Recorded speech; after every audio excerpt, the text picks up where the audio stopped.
Bombay high court ने एक अहम फैसला सुनाया है। कोर्ट ने एक महत्वपूर्ण फैसले में 2 बेटियों को उनके 73 वर्षीय वृद्ध पिता का देखभाल के लिए जिम्मेदारी दी है।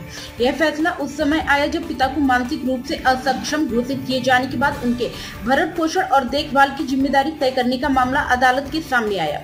जस्टिस गौतम पटेल और जस्टिस कमल खाता की पीठ ने कहा कि ऐसे मामले में संपत्ति का स्वामित्व प्रमुख नहीं होता, बल्कि बुजुर्ग की देखभाल और सम्मानजनक जीवन सुनिश्चित करने का अधिक जरूरी होता है। मामले के अनुसार वृद्ध व्यक्ति को सिर में गंभीर चोट लगी थी, जिसके बाद वे बेहोशी की हालत में आ गए थे। इस घटना के बाद बेटियों ने अदालत का रुख किया और अपने पिता के कानूनी संरक्षक के रूप में नियुक्त किए जाने की मांग की।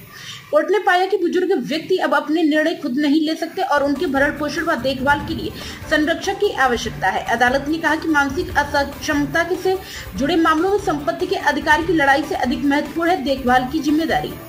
अदालत ने यह भी कहा कि समाज में संरक्षक नियुक्ति को अक्सर संपत्ति विवाद से जोड़कर देखा जाता है, लेकिन यह सोच गलत है। कोर्ट ने 2 बेटियों को पिता के स्वास्थ्य और व्यक्तिगत फैसले से जुड़े मामलों में अधिकार सौंपे ताकि उनकी देखरेख ठीक ढंग से हो सके। गौरतलब है कि बेटियों के इस याचिका में यह भी कहा गया था कि उनके पिता को अपने जीवन में कई चिकित्सीय निर्णय लेने की आवश्यकता होगी और इसके लिए किसी विश्वसनीय संरक्षक का होना जरूरी है। अदालत ने यह भी कहते हुए याचिका को मंजूर कर लिया है कि वृद्धजन किसी वस्तु की तरह नहीं है जिन्हें उनकी उपयोगिता के अनुसार महत्व दिया जाए। उनके अधिकार और गरिमा का संरक्षण हर हाल में किया जाना चाहिए। कोर्ट के इस फैसले को सामाजिक दृष्टिकोण से भी एक सकारात्मक संदेश माना जा रहा है।